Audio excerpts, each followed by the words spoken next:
Hello guys, welcome back.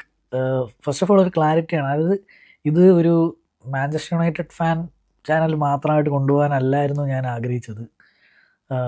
ഇപ്പോഴും അങ്ങനെയല്ല ആഗ്രഹിക്കുന്നത്. ഞാനൊരു മാഞ്ചസ്റ്റർ യുണൈറ്റഡ് ഫാനാണ്.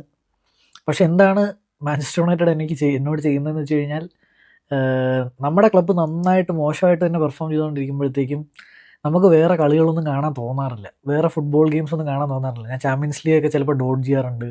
ഞാനങ്ങനെയൊന്നും ചെയ്യുന്ന ആളല്ലായിരുന്നു. പക്ഷേ നമ്മുടെ ടീം ഭയങ്കര മോശമായിട്ട് എനിക്ക് തോന്നുന്നു. ഹൗസ് ഓഫ് ഫുട്ബോളിലും കണ്ട് ആ പുള്ളി പറഞ്ഞ പോലത്തെ അതേ ഫീലാണ്. അതായത് കളി കാണാൻ തോന്നാറില്ല, വേറെ ഫുട്ബോൾ കളികളും കാണാൻ തോന്നാറില്ല. അപ്പോൾ അങ്ങനെ വരുമ്പോഴത്തേക്കും ആകെ കാണുന്ന കളി മാൻ യുണൈറ്റഡിൻ്റെ കളിയാവും. അത് റിവ്യൂ ചെയ്യുമ്പോഴത്തേക്കും, അല്ലെങ്കിൽ അതിനെപ്പറ്റി അഭിപ്രായം പറയുമ്പോഴത്തേക്കും ഇത് ഒബ്വിയസ്ലി ഒരു മാൻ യുണൈറ്റഡ് ഫാൻ ചാനൽ മാത്രമായി പോകും. മാത്രമല്ല, ലൈവ്സ് ഒന്നും വരാൻ പറ്റാത്തത് ഞാൻ പുറത്തും കൂടെ ആയതുകൊണ്ട് ടൈം സോൺ ഡിഫറൻസും കുറച്ച് തിരക്കും കൂടെയാണ്. എല്ലാവർക്കും തിരക്കുകളൊക്കെ ഉണ്ട്. അതുകൊണ്ടാണ് ലൈവൊക്കെ ഇടാൻ പറ്റാത്തത്. അല്ലെങ്കിൽ ഞങ്ങൾ എങ്ങനെയെങ്കിലുമൊക്കെ ഇതിൽ മാക്സിമം ഫുട്ബോൾ കണ്ടൻറ്റ് ഇൻക്ലൂസീവ് ആക്കാൻ നോക്കുന്നുണ്ട്. ബട്ട് പറ്റാറില്ല. അപ്പോൾ എനിക്ക് വേറെ ഏതെങ്കിലും കളികൾ കണ്ടാലേ വേറെ കളികളെ പറ്റി ഘോര പ്രസംഗിക്കാൻ പറ്റുള്ളൂ. അല്ലാതെ ഹൈലൈറ്റ്സ് കണ്ടിട്ട് വന്ന അഭിപ്രായം പറയുന്നത് അത്ര നല്ല പരിപാടി അല്ല എന്ന് എനിക്ക് തോന്നുന്നു. അല്ലെങ്കിൽ വന്നിട്ട് ജസ്റ്റ് സ്കോർ ലൈനൊക്കെ ഇന്ന ഈ വീക്കിൽ നടന്നത് ഇതൊക്കെയാണ് എന്നൊക്കെ വേണേൽ പറഞ്ഞിട്ട് പോകാം. അതും ഞാൻ ആലോചിക്കുന്നുണ്ട്. അപ്പോൾ ഒരു എന്താ പറയുക, ചാനലിനെ പറ്റി ഞാൻ ആഗ്രഹിക്കുന്നതും, പക്ഷേ എനിക്ക് എൻ്റെ ക്ലബ്ബാൽ എൻ്റെ ഫുട്ബോൾ ബാക്കി ടീമുകളുടെ കളിയൊന്നും കാണാൻ പറ്റായികയൊക്കെ എൻ്റെ ചാനലിനെ ബാധിക്കുന്നു എന്നെനിക്ക് തോന്നുന്നു. പക്ഷേ ഓക്കെ, ഇന്നലെയും കളി കണ്ടു. ഞാനൊരു ഫംഗ്ഷനിലായിരുന്നു. പക്ഷേ അത്ര ഇതായിട്ടല്ലേ കണ്ടെങ്കിൽ ഞാൻ ത്രൂ ഔട്ടിരുന്ന് കണ്ടു. കളിയെപ്പറ്റി പറഞ്ഞു കഴിഞ്ഞാൽ മോശം കളിയായിരുന്നു. നിങ്ങൾ റാൻഡൊക്കെ നോക്കുകയാണെങ്കിൽ ഞാൻ കുറേ റാൻഡ് ചെയ്യും. ഞാൻ റാൻഡ് ചെയ്യേണ്ടെന്നും പറഞ്ഞാണ് ചാനൽ തുടങ്ങിയത്. പക്ഷേ ഇതിൽ വേറൊരു ടൈപ്പ് ഓഫ് പെർസ്പെക്റ്റീവ്. ഞാൻ ഒബ്വിയസ്ലി വേറെ ഫുട്ബോൾ ചാനൽസ് ഉണ്ട്, മാൻ യുണൈറ്റഡ് ഫാൻ ചാനൽസ് ഉണ്ട്, ട്വിറ്റർ ഉണ്ട്.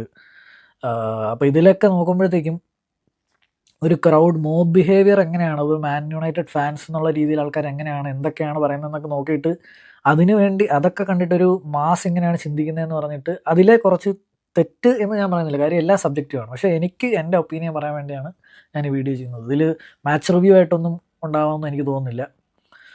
പക്ഷേ ഇതിലെന്താണ് നമുക്കിനി നമ്മുടെ മുന്നോട്ടുള്ള ഫ്യൂച്ചർ എന്താണ് എന്നുള്ള രീതിയിൽ നോക്കുമ്പോഴത്തേക്കും, ഫസ്റ്റ് ഓഫ് ഓൾ അമോറിമിനെ മാത്രമേ ഞാൻ ഇതിനകത്ത് കുറ്റപ്പെടുത്താൻ നോക്കുന്നുള്ളൂ.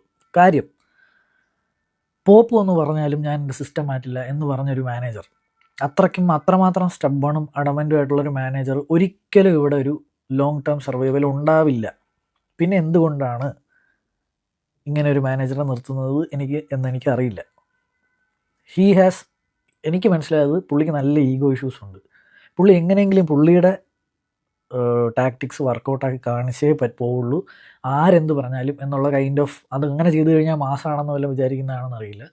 അപ്പം അതൊരു പ്രോബ്ലമാണ്, പുള്ളിയുടെ സ്റ്റബൺനെസ്. പിന്നെ ഒരേ മിസ്റ്റേക്ക് തന്നെ ആവർത്തിക്കുക, ഇതും ഈ സ്റ്റബൺനെസ്സിൽ തന്നെ വരുന്നതാണ്. ഒരു വിവരവും പ്രത്യേകിച്ച് ഫുട്ബോളിനെ പറ്റി ഇല്ലാത്ത ഇവിടെ ഇരുന്ന് ഒരു ഫോണിൻ്റെ മുന്നിലിരുന്ന് പറയുന്ന എനിക്ക് കൃത്യമായി അറിയാം മഗ്വയറിനെ കൊണ്ട് ഹൈലൈൻ കളിപ്പിക്കരുതെന്ന് കഴിഞ്ഞ വീഡിയോയിൽ നിങ്ങൾക്ക് നോക്കിയാൽ അറിയാം ഞാൻ പറഞ്ഞത്. എന്നിട്ട് അതേ മിസ്റ്റേക്ക് വീണ്ടും ചെയ്യുന്നു. അവർ 100% ഉറപ്പല്ലേ അവർ സിറ്റ് ബാക്ക് കൗണ്ടർ ചെയ്യും, അവർക്ക് ലോങ് ത്രോസ് വേണം എന്നൊക്കെ കൃത്യമായി അവരുടെ സ്ട്രെങ്തിനെ നേരെ പോയി കളിച്ചു ആണ് നമ്മൾ ചെയ്തത്. അപ്പം കറക്റ്റ് ഫസ്റ്റ് ഗോൾ വന്നത് എങ്ങനെയാണെന്ന് നിങ്ങൾക്ക് നോക്കാം. ഇതിൽ പ്രത്യേകിച്ച് എനിക്ക് അമോറിമിൻ്റെ കാര്യങ്ങൾ ഞാൻ ഓൾറെഡി ഒരു വീഡിയോയിൽ പറഞ്ഞു കഴിഞ്ഞു. എല്ലാ ഫാൻസും അത് തന്നെയാണ് പറഞ്ഞുകൊണ്ടിരിക്കുന്നതും. ബ്രൂണോനെ പിവട്ടി കളിക്കുന്നതായിക്കോട്ടെ. ഇതിൽ ബ്രൂണോനെ പിവട്ടി കളിക്കുന്നത് ബ്രൂണോയുടെ പ്രൊഫൈലിന് ഭയങ്കര ഡാമേജ് ചെയ്യുന്നുണ്ട്. ഇതിൽ ഞാൻ പറഞ്ഞ പോലെ നേരത്തെ ട്വിറ്ററിലും ഇതിലൊക്കെ നോക്കിയപ്പോഴത്തേക്കും ബ്രൂണോ ഔട്ട് അമോറിം ഔട്ട് എന്ന് പറഞ്ഞ് നടപ്പുണ്ട്. വീണ്ടും ഞാൻ പറയുന്ന 100 മില്യൻ്റെ ശാപം ബ്രൂണോയുടെ തലയിൽ എന്നും കാണും. അതുകൊണ്ട് ബ്രൂണോ എന്ത് ചെയ്താലും ഇത് ചെയ്യും. എനിക്ക് മാൻ യുണൈറ്റഡ് ഫാൻസിനോട് ചോദിക്കാനുള്ളതും, അതിനകത്ത് കുറേ ഫാൻസ് കമൻറ്റ് ചെയ്യുന്നുണ്ട്, ഷെഷ്കോയും എംബോമയും കുഞ്ഞയും പെനാൽറ്റി എടുക്കാൻ ഉണ്ടായിട്ടും എന്തുകൊണ്ട് എപ്പോഴും ബ്രൂണോ എടുക്കുന്നു, ബ്രൂണോ ഇതൊക്കെ എടുത്ത് ആൾക്കാർക്ക് കൊടുക്കേണ്ട സമയമായി. ഞാൻ ഒരു കാര്യത്തിന് സമ്മതിച്ചു തരാം, ബ്രൂണോയുടെ സെറ്റ് പീസ്, അതായത് ഫ്രീ കിക്കും കോർണറും ഒക്കെ പിന്നെയും ഓക്കെ ആരെങ്കിലും എടുത്തോട്ടെ എന്ന് ഞാൻ പറയും. കാര്യം ബ്രൂണോയുടെ കൺവേർഷൻ റേറ്റ് കുറവാണ്. ബട്ട് പെനാൽറ്റി എടുക്കുന്ന കാര്യത്തിൽ ഡോണ്ട് സ്പീക്ക് അബൌട്ട് ഇറ്റ്. ഒന്നാമത്തെ കാര്യം എന്ന് പറഞ്ഞു കഴിഞ്ഞാൽ, ഈ എംബോമോയും കുഞ്ഞയൊക്കെ തന്നെയാണ് ഗ്രിംസ്ബി ടൗണിൻ്റെ കൂടെ വരെ പെനാൽറ്റി മിസ്സാക്കിയത്. അതാണ് ഏറ്റവും ലീസ്റ്റ് പ്രഷർ സിറ്റുവേഷൻസൊക്കെയാണ് കുറേയൊക്കെ പറഞ്ഞു വന്നു കഴിഞ്ഞാൽ. ബ്രൂണോ ഈ ക്ലബ്ബിൽ കളിക്കാൻ വേണ്ടി കുറേ കാലമായി ഒരുപാട് പ്രഷർ പെനാൽറ്റീസ് എടുത്തിട്ടുണ്ട്. മിസ് ചെയ്തിട്ടുമുണ്ട്, എല്ലാം ഉണ്ട്. പെനാൽറ്റി എന്ന് പറയുന്നത് ഡിഫറെൻറ്റ് ഇതാണ്. അതിൽ ബ്രൂണോനെ ഞാനിപ്പോഴും പറയുന്നു, ടീമിൽ ഞാൻ അടുത്ത കളിയിൽ ഞാൻ കൊടുക്കാൻ പോകുന്നത് പെനാൽറ്റി ബ്രൂണോയുടെ കയ്യിലായിരിക്കും 100%. ബിക്കോസ് അവൻ്റെ conversion rate in penalties is so good. പിന്നെ രണ്ടാമത്തെ കാര്യം ആൾക്കാർ മനസ്സിലാക്കേണ്ടതെന്ന് വെച്ച് കഴിഞ്ഞാൽ, ഇത് പ്ലേയേഴ്സ് പെനാൽറ്റി കിട്ടി എന്നാൽ നീ പോയി എടുക്കുക, അല്ല ഞാൻ എടുക്കുക, നീ അവിടെ നിന്നില്ല, ഞാൻ എടുക്കാം, അങ്ങനെയല്ല. ഇതൊക്കെ തന്നെ സെറ്റ് പീസ് ടേക്കേഴ്സും അവിടെ ലെഫ്റ്റ് കോർണറിൽ സെറ്റ് പീസ് വന്ന് ആരെടുക്കും, റൈറ്റ് കോർണർ സെറ്റ് പീസ് വന്ന് എടുക്കും, ആര് ഇത്ര റേഞ്ചിൽ നിന്ന് സെറ്റ് പീസ് എടുക്കും, ആര് പെനാൽറ്റി എടുക്കും. സെറ്റ് പീസ് എല്ലാം is planned by the coaching department. അത് കളിക്ക് മുന്നേ പ്ലേയേഴ്സിൻ്റെ അടുത്ത് പറഞ്ഞു വിടും, ഇന്ന് കളിക്ക് ഇന്ന സെറ്റ് പീസ് കിട്ടിക്കഴിഞ്ഞാൽ ബ്രൂണോ എടുക്കും, അല്ലെങ്കിൽ മൗണ്ട് എടുക്കും, അല്ലെങ്കിൽ എംബൂമ എടുക്കും എന്ന് പറഞ്ഞ് കൃത്യമാക്കി വെക്കുന്നതാണ് സെറ്റ് പീസസ്. അതൊരിക്കലും ഓൺ ഫീൽഡ് പ്ലേയേഴ്സ് എടുക്കുന്ന ഡിസിഷൻസ് അല്ല. ഓൺ ഫീൽഡ് പ്ലേയേഴ്സ് അതിലേക്ക് എടുക്കാൻ വേണ്ടി വരുമ്പോഴാണ് എന്തൊക്കെ സംഭവിക്കുന്നത്, പ്ലേയേഴ്സിൻ്റെ ഇടയിൽ അടി വരുന്നതൊക്കെ. അതെന്തുകൊണ്ടാണ് നടക്കാത്തത്? Because it's all decided. അപ്പോൾ എനിക്ക് മനസ്സിലാവുന്നില്ല ബ്രൂണോ അല്ലാതെ നിങ്ങൾ ആരാണ് പെനാൽറ്റി എടുക്കുക. രണ്ടാമത്തെ കഴിഞ്ഞ് കഴിഞ്ഞാൽ playing four United at this time, ഞാൻ പറഞ്ഞ പോലെ അണ്ടർ ഭയങ്കര പ്രഷറാണ്, വിചാരിക്കുന്നതിലും അപ്പുറമാണ്. അതുകൊണ്ടൊക്കെയാണ് ഓരോ പ്ലേയേഴ്സ് ഇവിടെ കത്താതെ പോകുന്നത്. ഞാൻ ബ്രൂണോനെ വേൾഡ് ക്ലാസ് എന്ന് വിളിക്കാൻ കാര്യം തന്നെ പലരും വന്ന് ഇവിടുന്ന് ഡാമേജായി, അവരുടെ പ്രൊഫൈലിന് ഡാമേജ് ഉണ്ടാക്കി പോയപ്പോൾ പോലും ഇത്രയും നമ്പേഴ്സ് പുട്ട് ചെയ്യുന്ന വേറെ പ്ലെയർ ഇല്ല. ഇത്രയും ടോക്സിക് ആയിട്ടുള്ള കൾച്ചറിൽ ഇത്രയും നന്നായിട്ട് നമ്പേഴ്സ് പുട്ട് ചെയ്യുന്ന വേറെ പ്ലെയർ ഇല്ലായിരുന്നു. അതുകൊണ്ടാണ് ഞാൻ ബ്രൂണോനെ വേൾഡ് ക്ലാസ് എന്ന് വിളിക്കുന്നത്. അപ്പോൾ ബ്രൂണോ കുറേ പ്രഷർ പെനാൽറ്റീസ് ഒക്കെ എടുത്തിട്ടുണ്ട്. ഇപ്പം ഇനിയിപ്പം ഇതിപ്പം ഞാൻ പറഞ്ഞുതരാം ഫാൻസ് എങ്ങനെ ബിഹേവ് ചെയ്യുന്നത് വെച്ച് കഴിഞ്ഞാൽ, പെനാൽറ്റി എടുത്തു 2-2 ആയെന്ന് വെച്ചോ. അപ്പോൾ അടുത്ത ഡയലോഗ് എന്ന് പറഞ്ഞു കഴിഞ്ഞാൽ, ബ്രെൻഫോർഡ് പോലത്തെ ഒരു ടീമിനെ പെനാൽറ്റി വേണ്ടി വന്നു ഡ്രോ ആവാൻ, പെനാൽറ്റി പോലും ഇല്ലാതെ തോൽപ്പിക്കേണ്ട ആണല്ലോ, അങ്ങനെയല്ലേ വരാൻ പോകുന്നത്. ഒരു പെനാൽറ്റിയുടെ പേരിൽ ബ്രൂണോ ഔട്ട് വിളിക്കേണ്ട ആവശ്യമില്ല എന്നേ ഞാൻ പറയുള്ളൂ. എന്തിനാണ് ഇപ്പോൾ ബ്രൂണോ ഔട്ട്? എനിക്ക് പ്രശ്നം വരുന്നതെന്ന് വെച്ച് കഴിഞ്ഞാൽ, ഒരു വേൾഡ് ക്ലാസ് പ്ലെയറിനെ നമ്മൾ പുഷ് ഔട്ട് ചെയ്യുകയാണ്. എന്താണ് അതുകൊണ്ട് നേടാൻ പോകുന്നത്? ഈ സിസ്റ്റത്തിൽ വേറൊരാളെ കൊണ്ടുവരാൻ വേണ്ടിയല്ലേ നമ്മൾ പുഷ് ഔട്ട് ചെയ്യുന്നത്, ആ സെൻട്രൽ മിഡ് പിവറ്റ് കളിക്കാൻ? നിങ്ങൾക്ക് തോന്നുന്നുണ്ടോ അമോറിം സർവൈവ് ചെയ്യുമെന്ന്? എനിക്ക് തോന്നുന്നില്ല. നമ്മളൊരിക്കലും ബ്രൂണോനെ പുഷ് ഔട്ട് ചെയ്തുകൊണ്ട്, അതാണ് ഞാൻ പറഞ്ഞത്, സൈക്കോളജിക്കലി ഒരു വീഡിയോയിൽ ഞാൻ പറഞ്ഞല്ലോ, സൈക്കോളജിക്കലി നമുക്ക് നമ്മുടെ കണ്ണിൽ കാണുന്നത്, നമ്മൾ കണ്ട് മടുത്ത സാധനങ്ങൾ എങ്ങനെയെങ്കിലുമൊക്കെ മാറണം. പുതിയ കുറച്ച് മുഖങ്ങൾ വന്നാൽ മതി, കുറച്ച് നമ്മൾ ആശ്വാസമാവും. 2-3 കളി തോറ്റ് കഴിയുമ്പോഴത്തേക്ക് അവരെയും നമുക്ക് മടുത്തു തുടങ്ങും, വീണ്ടും കുറച്ച് പുതിയ മുഖങ്ങൾ വരണമെന്ന് പറയും. ഇങ്ങനെ സൈക്കിൾ റിപ്പീറ്റ് ചെയ്യും. So I M telling that ഒരിക്കലും സെസ്കോയൊക്കെ എന്ന് പറഞ്ഞു കഴിഞ്ഞാൽ ഒരു ഗോൾ അടിച്ച് അവന് കോൺഫിഡൻസ് വരുന്ന സമയങ്ങളാണ്. അതല്ല 3 ഗോളൊക്കെ അടിച്ച് നിന്ന് 3-0 ലീഡൊക്കെ നിൽക്കുമ്പോൾ ഒരു പെനാൽറ്റി കിട്ടുമ്പോഴത്തേക്ക് അത് സെസ്കോയ്ക്ക് കൊടുത്ത് അതൊക്കെ നമുക്ക് സമ്മതിക്കാം. അത് ബ്രൂണോ കൊടുത്തില്ലെങ്കിൽ നമുക്ക് ക്വസ്റ്റ്യൻ ചെയ്യാം.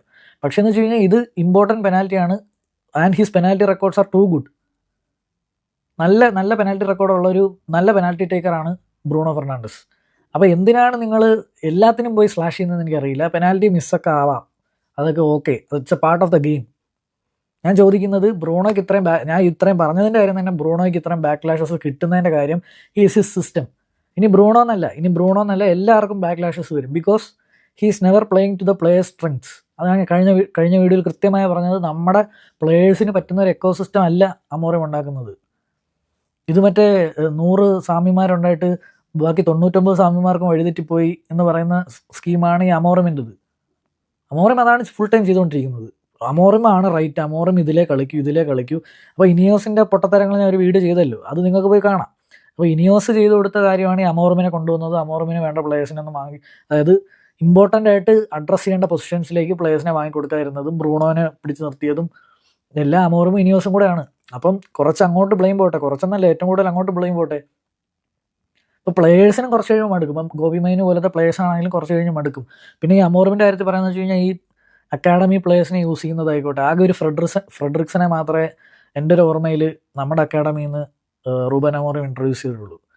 ബാക്കി മെയിനും ആയിക്കോട്ടെ, ഗർണാച്ചനെ ഞാൻ പറയുന്നില്ല, അത് വേറൊരു ലീഗാണ്. മെയിനുവിനൊക്കെ എന്ന് പറഞ്ഞാൽ ഇതൊരു world cup ഇയറാണ്.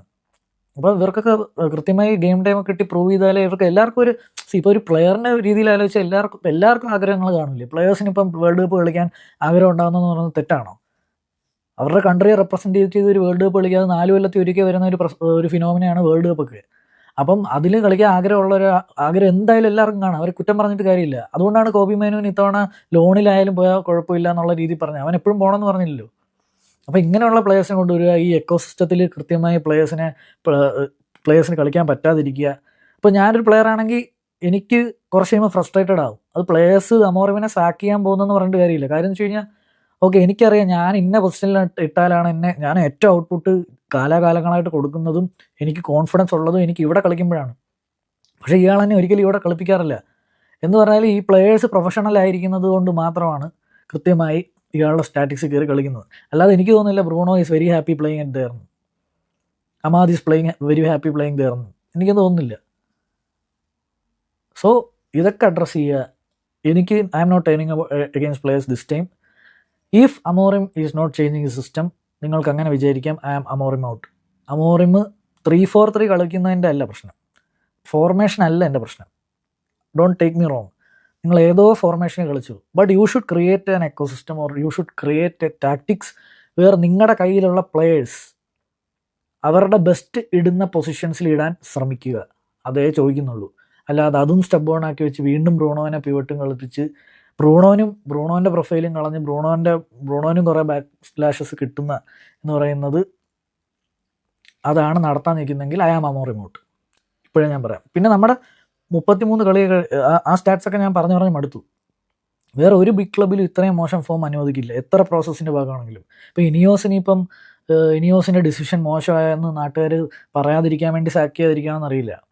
Footballing ഡിസിഷൻസിൽ wrong and right ഉണ്ടാകാം. പെട്ടെന്നൊരു തീരുമാനം എടുത്ത് കളയുക. ഇപ്പം ഡാൻ ആഷ്വർത്തിനെ എടുത്ത് കളയുന്നതിൽ പെട്ടെന്ന് ഒരു തീരുമാനം എടുത്ത് കളഞ്ഞ തന്നെയാണല്ലോ.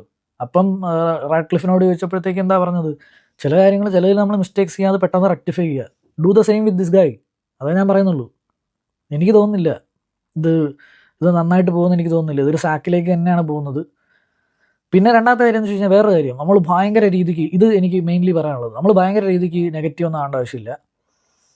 നമ്മൾ 6 കളി കളിച്ചതിൽ 3 കളി കളിച്ചത് ആഴ്സണൽ, സിറ്റി അവേ ആൻഡ് ചെൽസിയാണ്. അത് ഓർത്തോണം. ബാക്കി 3 കളിയെ ഈ ടോപ്പ് 6 ടീംസിൽ നിന്നല്ലാത്ത വന്നിട്ടുള്ളൂ. അപ്പോൾ നമ്മുടെ സ്റ്റാർട്ട് ഓഫ് ദ ഫിക്ചേഴ്സ് ടഫായിരുന്നു, that is true. And we are not away from top 5 also. Top 5 നിന്ന് ദൂരോട്ടൊന്നും അല്ല, നമ്മൾ 3rd 3-4 പോയിന്റ് വ്യത്യാസമേ ഉള്ളൂ. അപ്പോൾ ഇപ്പോഴും അച്ചീവബിൾ ആണ് ഇതെല്ലാം.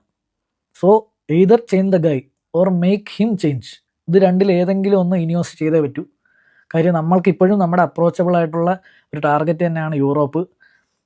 അത് ഈ പറയത്തക്ക നെഗറ്റിവിറ്റി മീഡിയയിൽ ഓടിയുന്നത്ര മാത്രം നമ്മൾ we are not of that list. And നമ്മൾ റെലഗേഷൻ ബാറ്റിലിംഗ് ഒന്നും അല്ല, അതൊന്നും ചുമ്മാ കയറ്റിക്കൊണ്ട് വരണം, നമ്മൾ റിലേറ്റഡ് ആവില്ല. ഓക്കെ, അപ്പോൾ ഞാൻ പറയുന്നതെന്ന് വെച്ച് കഴിഞ്ഞാൽ make them understand. I mean make ഇനിയോസിൻ്റെ മേലെ പ്രഷർ ഇടുക, അമോറിമിൻ്റെ മേലെ പ്രഷർ ഇടുക, പ്ലേയേഴ്സിൻ്റെ മേലെ പ്രഷർ ഇടുക. അതിൽ ഏറ്റവും പ്രഷർ ഇപ്പോൾ ലീസ്റ്റ് ഡിസർവിങ് ആയിട്ടുള്ളത് പ്ലേയേഴ്സ് ആണെന്നേ ഞാൻ പറയുള്ളൂ. After seeing all these years ഞാൻ പ്ലേയേഴ്സിനെതിരെ എല്ലാ മാനേജേഴ്സിന് വേണ്ടി സംസാരിച്ചിട്ടുണ്ട്. ഈ കാര്യത്തിൽ മാനേജറാണ് stubborn. So I am with the players. Make them play in their best position. ഈ ആൻസലോട്ടിയും ഫെർഗൂസണും ഒക്കെ എങ്ങനെയാണ് ഇത്രയും വലിയ മാനേജേഴ്സ് ആയത്? മൊറീനിയോ ഒക്കെ ഇത്രയും ലോഞ്ചിവിറ്റി ഉള്ള മാനേജേഴ്സ് ആയത് എങ്ങനെയാണ്? അവർക്ക് പല പല ക്ലബ്ബുകളിൽ അവർ പോയിട്ട് സക്സസ് ആയിട്ടുണ്ടല്ലോ. എന്തുകൊണ്ടാണ്? അതായത് ഫെർഗൂസിൻ്റെ കാര്യമല്ല, ബാക്കി രണ്ടുപേരുടെ പല ക്ലബ്ബുകളിൽ പോയി സക്സസ് ആയത് എന്തുകൊണ്ടാണ്? അവർക്ക് കിട്ടുന്ന പ്ലേയേഴ്സിനെ വെച്ച് അവർക്ക് കളി ഉണ്ടാക്കാൻ അറിയാം. അതുകൊണ്ടാണ് അവർ നല്ല മാനേജേഴ്സ് ആയത്. ഇവിടെ this is not the case here. He's adamant, ഒരു ഫിലോസഫിയൊക്കെ നല്ലതാണ് ബ്രോ, ബട്ട് ഇങ്ങനെ നടക്കില്ല. സോ എന്തെങ്കിലും ഒരു മാറ്റം ഞാൻ ഇൻ്റർനാഷണൽ ബ്രേക്കിൽ പ്രതീക്ഷിക്കുന്നു. അടുത്ത സണ്ടർലാൻഡുമായിട്ടുള്ള കളി ജയിച്ചാലും ജയിച്ചില്ലേലും, because this guy is never gonna change. അങ്ങനെയാണെങ്കിൽ ഐ ആം അമോറിം ഔട്ട്. ഇതാണ് എനിക്ക് പറയാനുള്ളത്. And we are still in the range of getting Europe. നമ്മൾ ഒത്ര ദൂരോട്ടൊന്നുമല്ല, നമ്മൾക്ക് 7 പോയിൻ്റ് ഉണ്ട്. എനിക്കൊന്ന് ചെൽസിക്ക് പോലും 8 പോയിൻ്റേ ഉള്ളൂ. സോ വി ക്യാൻ ഗെറ്റ് നമുക്ക് കിട്ടേണ്ട സാധനങ്ങളൊക്കെ തന്നെയാണ് പെട്ടെന്നൊരു ഡിസിഷൻസ് എടുത്താൽ. അതേ എനിക്ക് പറയാനുള്ളൂ. That's it. Sorry for ranting again. നിങ്ങളുടെ കമൻസ് താഴെ എഴുതുമല്ലോ. മറ്റൊരു വീഡിയോയുമായി കാണുന്നവരെ